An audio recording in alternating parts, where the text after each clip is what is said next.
अब आता है और एक बहुत ही इंटरेस्टिंग और इम्पॉर्टेंट सेक्शन 43B, मार्क कर दो, वेरी इंपॉर्टेंट।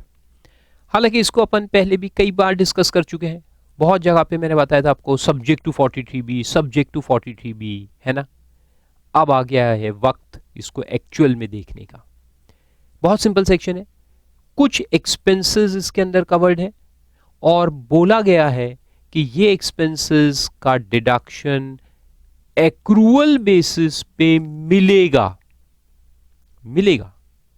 लेकिन इस एक्सपेंस का पेमेंट जो ईयर एंड तक नहीं हुआ था, एक्रूअल था लेकिन पे नहीं हुआ था, उसका डिडक्शन मिलेगा, provided you make the actual payment till the due date of filing your return of income. Return of income के ड्यू डेट के पहले पहले आप इसका पेमेंट निपटा दो, फिनिश कर दो, तो आपको डिडक्शन मिलेगा on accrual basis in the previous year. और अगर ऐसा आप नहीं करोगे, प्रीवियस ईयर में जो एक्सपेंस इनकर हुआ 31 मार्च तक तो हमने उसका पेमेंट नहीं किया था और आप ड्यू डेट तक भी नहीं करते हो, तो फिर इस खर्चे को हम प्रीवियस ईयर में, एक्रूअल वाले प्रीवियस ईयर में डिसअलाउ कर देंगे। और फिर क्या करेंगे, फिर इसी खर्चे को अलाउ करेंगे एज ए डिडक्शन उस साल में जब आप इसका एक्चुअल पेमेंट कर दोगे।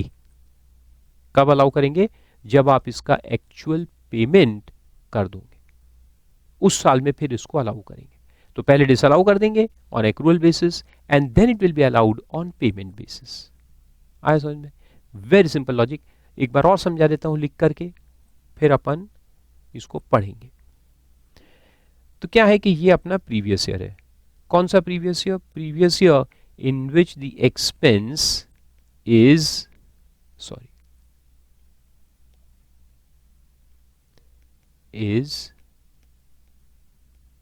incurred.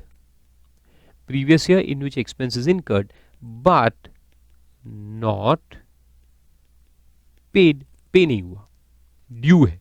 तो 31 मार्च को ये क्या है, ड्यू, द एक्सपेंसेस ड्यू। फिर ये आता है आपका due date of filing return of income, due date of ROI जो भी होगा आपका, सितंबर या जुलाई एज द केस में भी। तो यहां तक अगर आप इसका पेमेंट कर देते हो, जो ड्यू है उसका पेमेंट अगर आप यहां कर देते हो, then what will happen, then deduction allowed in the previous year itself. जिस साल में इनकर हुआ था उसी साल में अपन उसका डिडक्शन दे देंगे, यानी कि there will be no disallowance. आपने यहां डिडक्शन क्लेम किया है वो आपको मिल जाएगा, क्योंकि आपने पेमेंट कब कर दिया, ड्यू डेट के पहले। If not paid till the due date, अगर यहां पे पेमेंट नहीं हुआ है, then what will happen, it will be disallowed, it will be disallowed in the relevant previous year। यानी ये प्रीवियस ईयर में फिर उसको डिसअलाउ कर देंगे, नेट प्रॉफिट में ऐड बैक कर देंगे। ये हो गया। फिर उसके बाद क्या होगा, उसके बाद ये होगा कि if paid later on,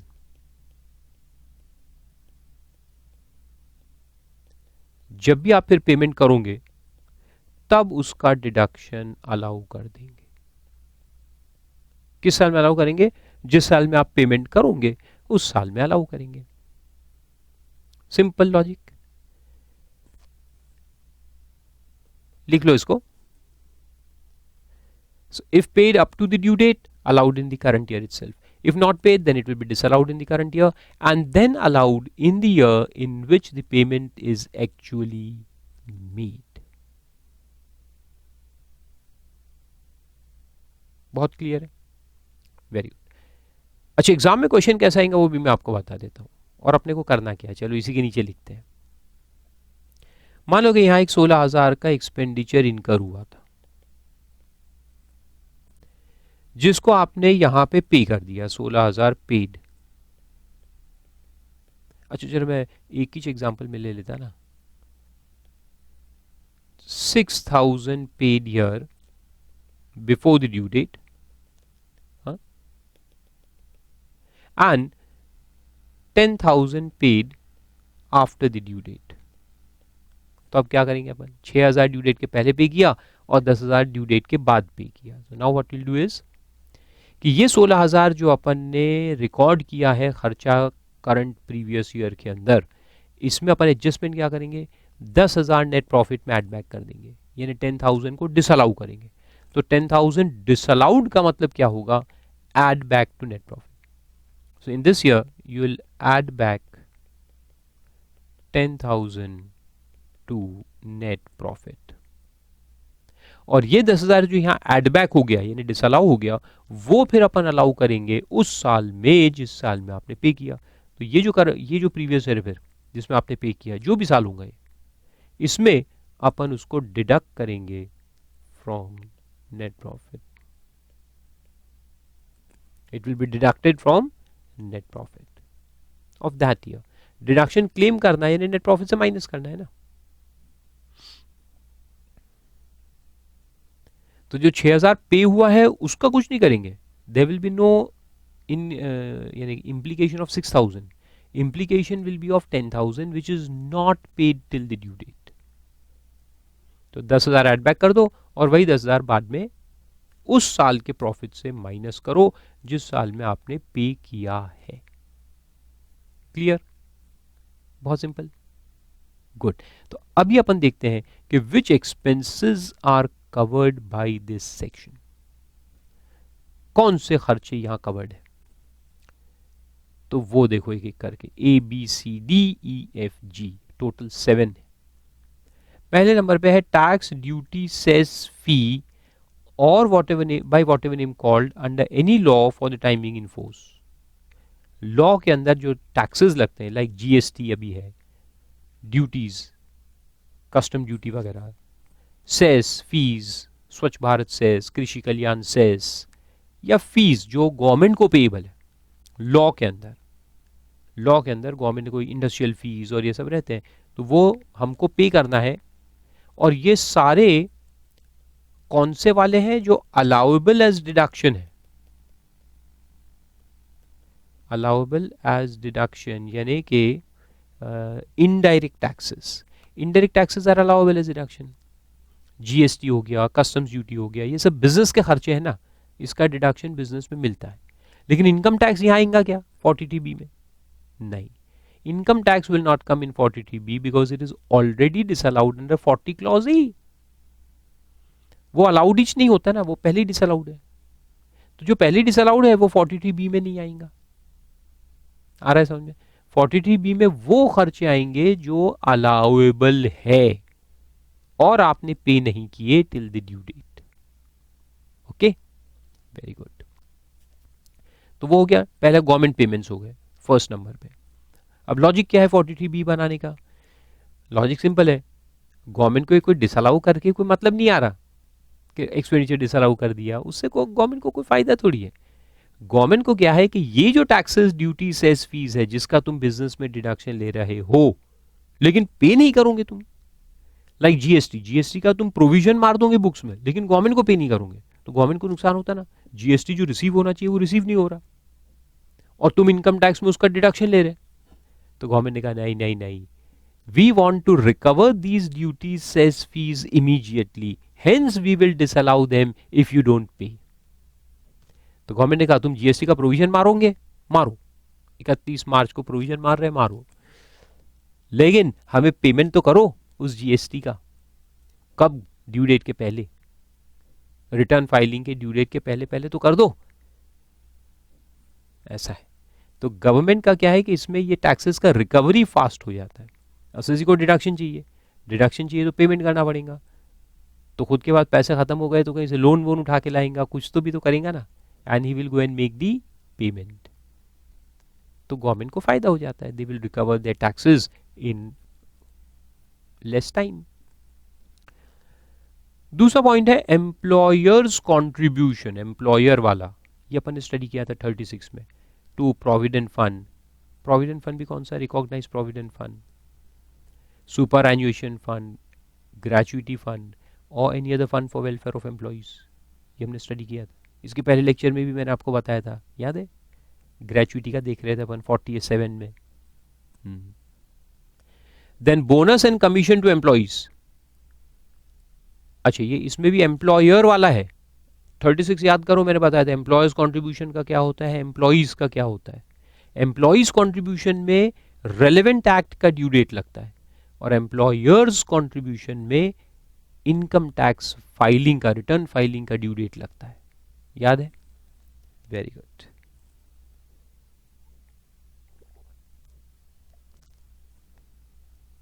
then bonus and commission to employees, ये भी हमने स्टडी किया था 36 में।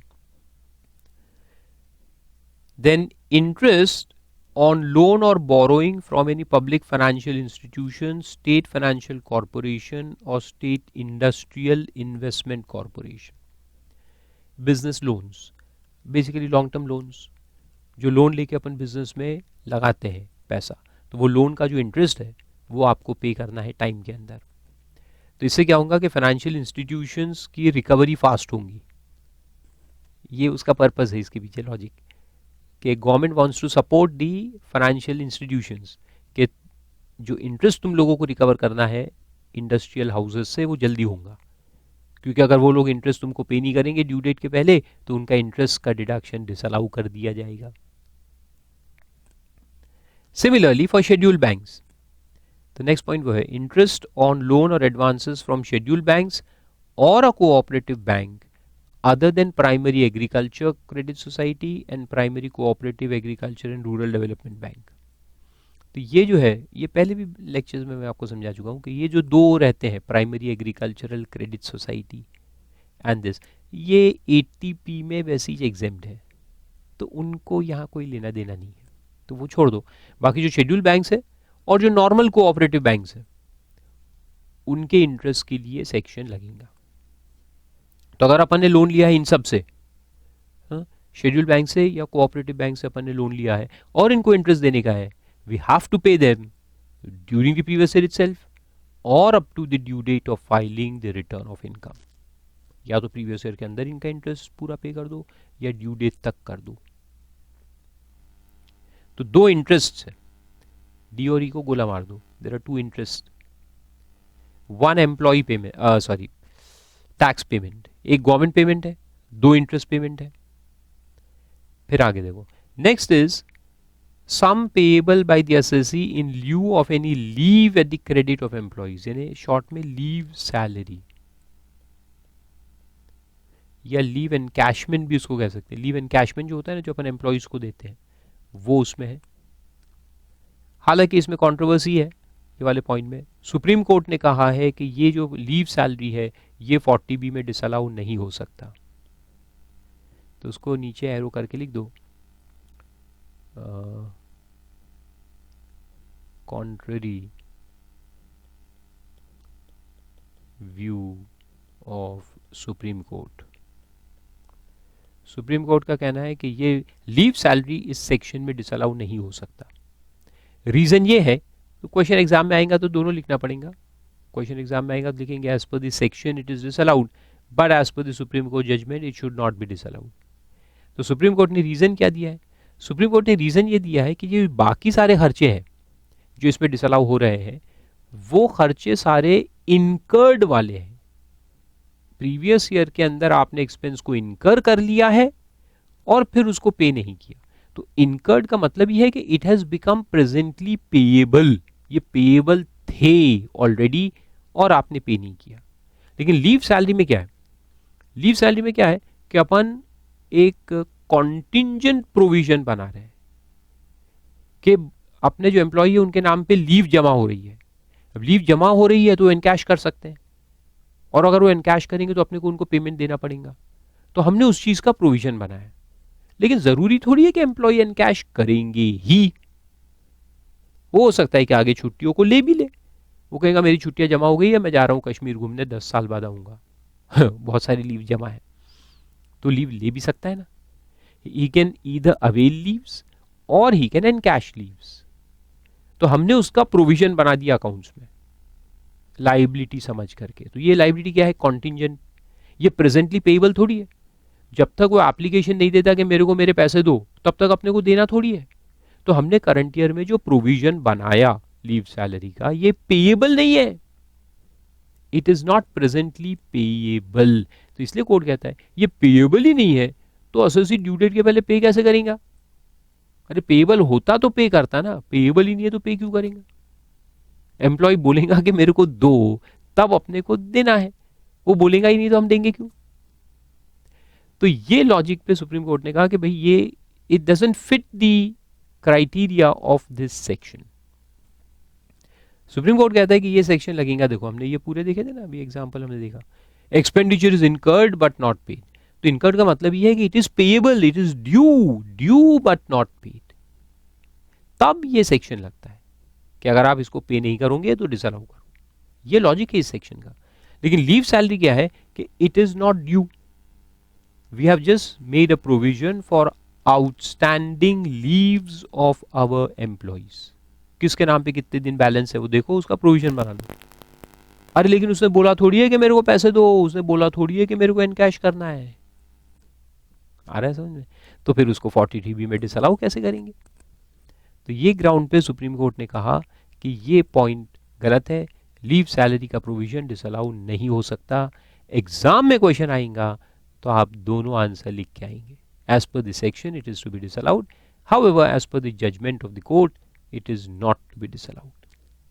ठीक है, वेरी गुड। और आखिरी पॉइंट है, any sum payable by assessee to Indian railways for use of railway assets.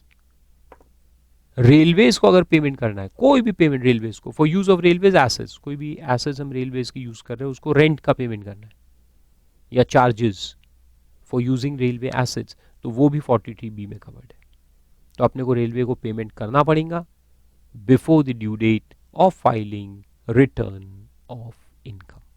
ये रेलवे को सपोर्ट देने के लिए फिर इसको इंक्लूड किया था, लास्ट ईयर की बात है, कि इंडियन रेलवेज बहुत सारे प्रॉपर्टीज है उसके पास जो लीज पे भी देते हैं, वो लोग लीज रेंट पे ही नहीं करते रेलवेज को, बुक में एंट्री पास कर लेंगे पेएबल और पे नहीं करेंगे।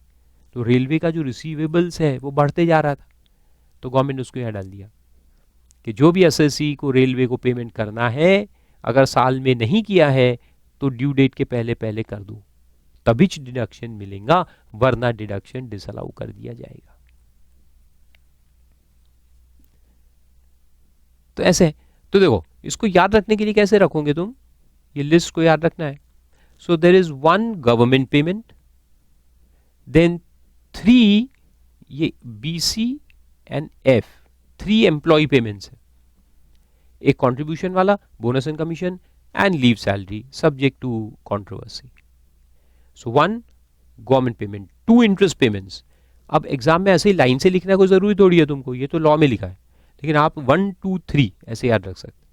1 2 3 1, तो 1 गवर्नमेंट पेमेंट, फिर 2 interest payments, 3 employee payments, employee related payments and 1 railways.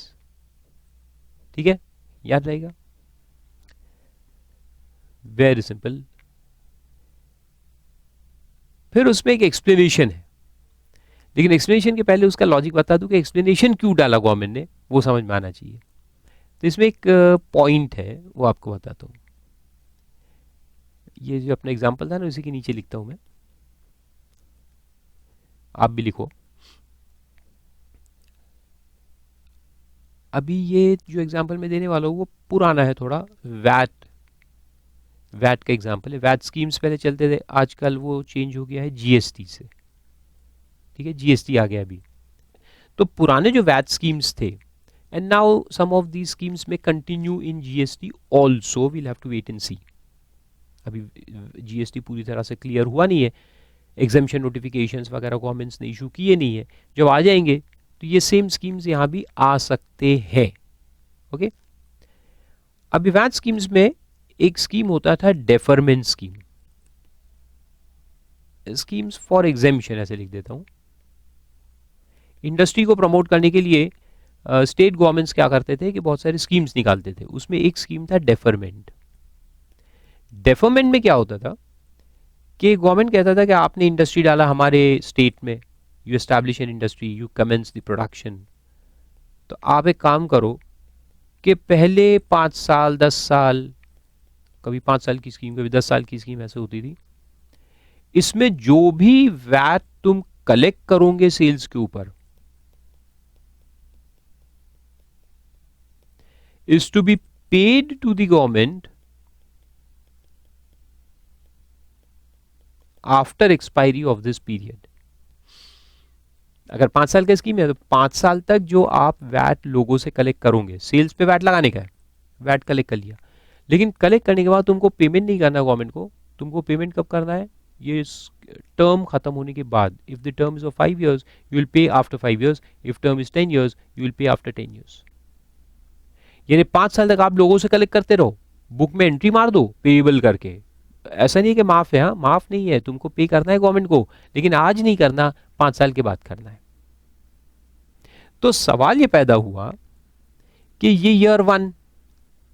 Year number 1, इसमें मेरा वैट पेएबल टू गवर्नमेंट की मैंने एंट्री पास की, जितना मैंने लोगों से कलेक्ट किया उसको पे करना है, तो मैंने एंट्री पास कर दी. कितनी एंट्री पास की, 1,40,000 की. ये ईयर का मेरा due date of filing return जो है, ड्यू डेट ऑफ ROI, वो यहां पे आएगा. मैं उसके पहले पे करूंगा क्या, नहीं, मैं तो सरकार को 5 साल के बाद पे करने वाला हूं, मे बी, या मे बी 10 years. तो मैं तो इसको सरकार को कब देने वाला हूं, 5 साल के बाद. लेकिन इस साल का ड्यू डेट मेरा अगले साल में लगा हुआ है, जुलाई या सितंबर, वहां तक तो मैंने पेमेंट नहीं किया, वहां तक पेमेंट नहीं किया तो ये खर्चा जो मैंने यहाँ बुक किया है वो डिसअलाउ हो जाएगा. डिसअलाउ करके मेरे को इसके ऊपर क्या इनकम टैक्स भरना पड़ेगा.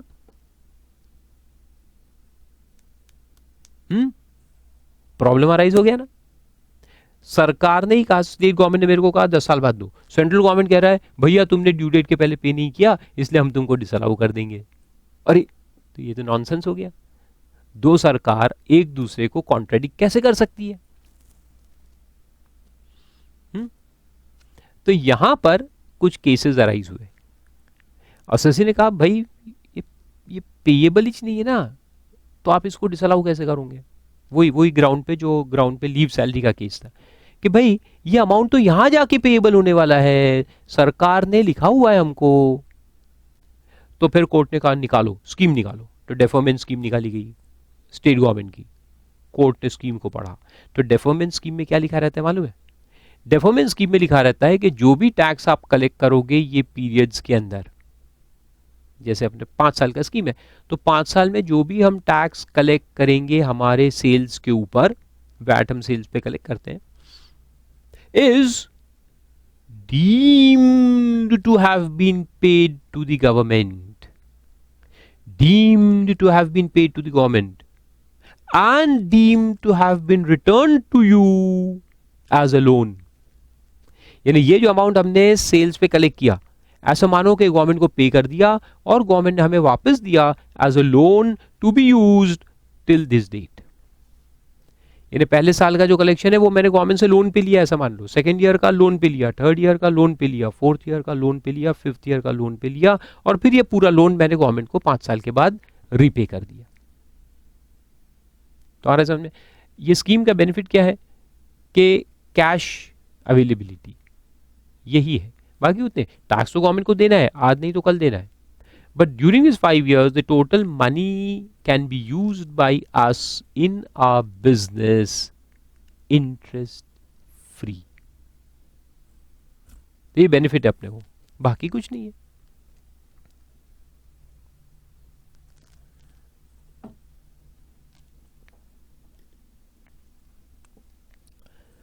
It is just interest free loan. तो फिर यहां कोर्ट ने कहा यह पढ़ने के बाद कि क्योंकि ये deemed to have been paid है, ये क्या है, deemed to be paid in the same year, जिस साल का है उस साल में deemed to have been paid हो चुका है, इसलिए ये 43B में डिसअलाउ नहीं हो सकता. No disallowance under section 43B because it is deemed to be paid. आया समझ में. तो डेफरमेंट स्कीम्स के अंदर जो टैक्सेस आते हैं they are deemed to have been paid to the government and deemed to be refunded as loan. तो इसलिए लाइबिलिटी तो निपट गई, ऐसा अपन बोलेंगे ना, liability is paid, tax liability is paid, loan is to be paid later on, but tax has already been paid, तो इसलिए ये डिसअलाउ नहीं होगा। आया समझ? Very good. तो ये इधर केस असेसीज जीत गए, they were happy, there was no disallowance. फिर क्या हुआ कि एक और स्कीम है, वो बताता हूं, लोन्स, नॉर्मल बैंक लोन्स, वो टैक्स लोन्स नहीं, बैंक लोन। बैंक लोन्स में क्या होता है कि आपका एक बैंक से लोन है, लोन मान लो कि 1 करोड़ का है, यानी 100 लाख का, और कई सालों का इंटरेस्ट उस पे जमा हो गया है, इंटरेस्ट आउटस्टैंडिंग 18 लाख। अब क्या है कि इंटरेस्ट आउटस्टैंडिंग हो जाता है तो बैंक लोन जो है एनपीए में कन्वर्ट हो जाता है, non performing asset, and then bank has to take various actions, industry के ऊपर एक्शन लेना पड़ता है, तो उसके सारे प्रोसीजर्स है, फिर वो जाने दो, अभी अपन लॉ में नहीं जाएंगे। तो सवाल ये आया कि बैंक के बुक में अगर ये इंटरेस्ट आउटस्टैंडिंग दिखता है तो अच्छा नहीं दिखता, and the loan will be considered as NPA and bad asset and all that. तो इससे बचने के लिए बैंक्स क्या करते हैं कि इसको रीफाइनेंस करवा देते हैं, इंटरेस्ट को रीफाइनेंस करवा देते हैं। यानी ऐसा है कि बैंक ने आपको 18 लाख रुपए दिया एज अ फ्रेश लोन, और जिससे तुमने इंटरेस्ट को रीपे कर दिया, तो अब ये इंटरेस्ट जो है वो प्रिंसिपल अमाउंट में कन्वर्ट हो जाएगा। समझ में आया? बैंक आपको 18 लाख रुपए लोन देगा और आप उस 18 लाख को बैंक को वापस दे दो। किस चीज का वापस दे दो? इंटरेस्ट का। तो ये जो इंटरेस्ट है वो आपने रीपे कर दिया, ऐसा मान लिया जाएगा। That interest you have paid to bank by taking a fresh loan from the bank. तो इसको हम शॉर्ट में कहते हैं interest converted into capital. Converted into capital का मतलब principal amount of loan, principal loan. तो इसको प्रिंसिपल में कन्वर्ट कर देते हैं, राइट? तो क्या होगा कि loan now will become 118 lakhs। समझ में आई? Conversion into principal. Very good. अब होगा क्या, देखो, ये प्रीवियस ईयर था, प्रीवियस ईयर में इंटरेस्ट एक्रू हुआ था, इंटरेस्ट पेएबल है, एक्रू हुआ कितना? 18 lakhs। ये यहां पे आउटस्टैंडिंग था, इसको पे किया नहीं तुमने, फिर ये ड्यू डेट है ऑफ आरओआई, यहां तक भी पे नहीं किया, पूरा बैलेंस था। बाद में चल के यहां वो रीफाइनेंस हुआ, रीफाइनेंस हो गया और ये 18 लाख जो है उसको प्रिंसिपल में कन्वर्ट कर दिया। तुम कहोगे कि ये देखो, इंटरेस्ट को प्रिंसिपल में कन्वर्ट करने का मतलब है कि मैंने फ्रेश लोन लिया और इंटरेस्ट को रीपे कर दिया, so interest has been paid, interest pay हो गया है, इसलिए मेरे को डिडक्शन दे दो। अच्छा चलो मैं एक एग्जाम थोड़ा सा इसको चेंज करता हूं। आप कहोगे सर ये रीफाइनेंस बाद में हो रहा है तो रीपेमेंट बाद में होगा, नहीं, तो मैं इसको पहले ले आता हूं। What if the refinance is done here? Due date के पहले, ड्यू डेट के पहले रीफाइनेंस हो गया है, तो एसएससी कहेगा कि this interest is deemed to have been paid before the due date, so I will get deduction, I should not be disallowed, है ना? तो जिस लॉजिक पे वो सेल्स टैक्स में कर रहे थे अपन वैट में, वही लॉजिक क्या यहां भी लगेगा, deemed to have been paid. Refinance को क्या deemed to have been paid मानेंगे? इंटरेस्ट को, interest is deemed to have been paid and converted into loan. तो केस अगर आता इस पे तो एसएससी जीत जाता, क्योंकि जो लॉजिक वहां कोर्ट ने लगाया था वो लॉजिक यहां भी लग सकता था, लेकिन गवर्नमेंट ये चाहता नहीं था कि ये लॉजिक यहां लगे, इसलिए उन्होंने स्पेसिफिकली एक्सप्लेनेशंस ऐड किए हैं और कहा है कि ये 18 lakh will not be deemed to be paid at the time of refinance. Refinance पे इसको डीमिंग फिक्शन नहीं लगाया जाएगा, it is not deemed to be paid, hence it will be disallowed, it will be disallowed।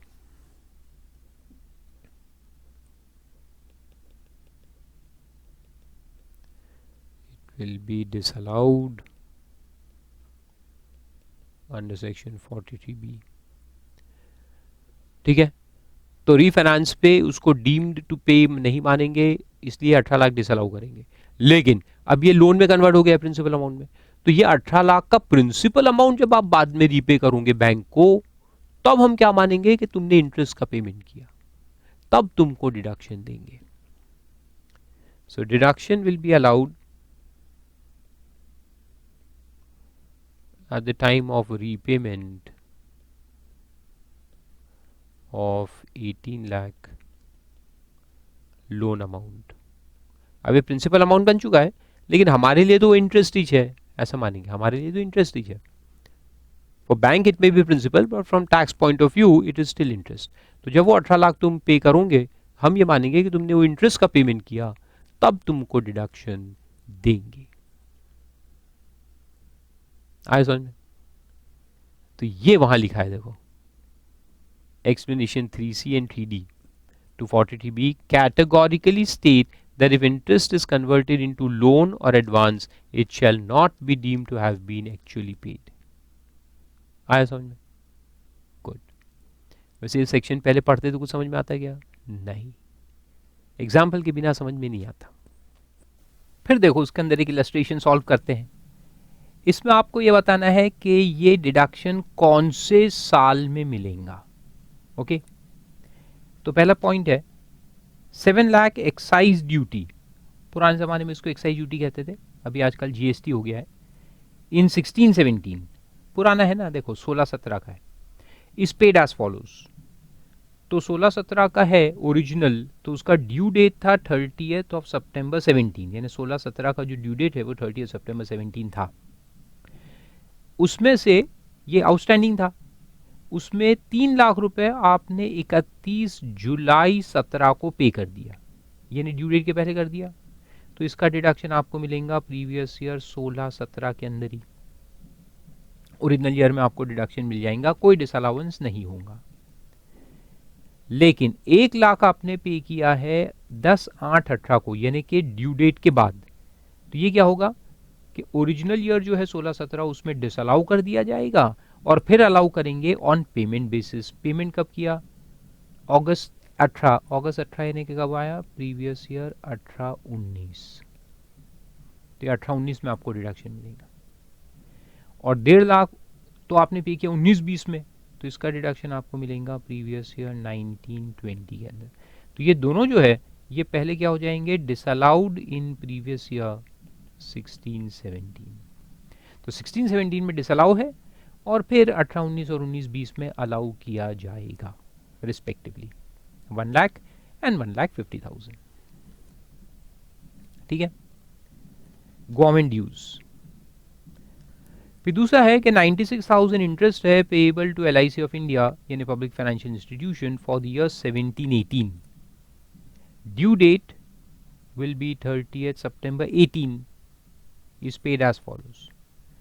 26,000 जो है वो 10/5/18 यानी कि ड्यू डेट के पहले है। ड्यू डेट के पहले है तो ये ओरिजिनल ईयर में डिडक्शन मिल जाएगा, यानी कौन से प्रीवियस ईयर में? 17-18 ओरिजिनल ईयर में डिडक्शन मिल जाएगा। लेकिन 40,000 जो पे किया वो 9918 भी ड्यू डेट के पहले ही है, तो ये भी आपका 17-18 में ही डिडक्शन मिल जाएगा, मीन्स नो डिसअलाउंस। लेकिन ये देखो 15/7/19 को पे किया है आखिरी 30,000, तो ये जो 30,000 है वो अपन ओरिजिनल ईयर 17-18 में डिसअलाउ करेंगे और फिर अलाउ करेंगे 19-20 में, तो ये डिडक्शन मिलेगा 19-20 में। और यहाँ लिख दो डिसअलाउड इन प्रीवियस ईयर 17-18। तो 17-18 में डिसअलाउ होगा यानी एड बैक, और 19-20 में फिर अपन इनकम से माइनस करेंगे 30,000। और तीसरा है, आखिरी है, वो करंट ईयर का है, previous year 18-19 was paid as follows. Due date is 30 सितंबर 19, 1 लाख ऑन 30 जून 19। जून 19 यानी ड्यू डेट के पहले, ड्यू डेट के पहले है तो प्रीवियस ईयर 18-19 के अंदर ही अपने को डिडक्शन मिल जाएगा, कोई डिसअलाउंस नहीं होगा। लेकिन जो सेकेंड 120 है वो 1720 को किया है, यानी ड्यू डेट के बाद है, तो ये क्या होगा, प्रीवियस ईयर 2021 में डिडक्शन मिलेगा and it will B disallowed in previous year 18-19। तो पहले 18-19 में डिसअलाउ होगा और 20-21 में अलाउ किया जाएगा। और 80,000 पे किया है 3/3/21 को, तो ये भी अलाउ होगा फिर उसके बाद 2021 में, मार्च 21 यानी 21 में आएगा ना। And same way disallowed in previous year 18-19। तो इस तरह से दो एडजस्टमेंट के क्वेश्चन एग्जाम में आ सकते हैं। एक तो डिसअलाउंस का, जैसे करंट ईयर है तो करंट ईयर में अपन ने एक्सपेंडिचर इनकर किया लेकिन पे नहीं किया ड्यू डेट तक, तो अपन उसको डिसअलाउ करेंगे, डिसअलाउ यानी ऐड बैक। और कभी कभी ऐसा भी आ सकता है कि कोई पुराने साल का डिसअलाउंस है जो इस साल में पे किया, तो फिर इस साल में उसको अलाउ करेंगे, अलाउ यानी कि इनकम से माइनस करेंगे। तो या तो ऐड बैक करने का क्वेश्चन आएगा या माइनस करने का क्वेश्चन भी आ सकता है, तो दोनों पे ध्यान अच्छे से रखना है। ओके।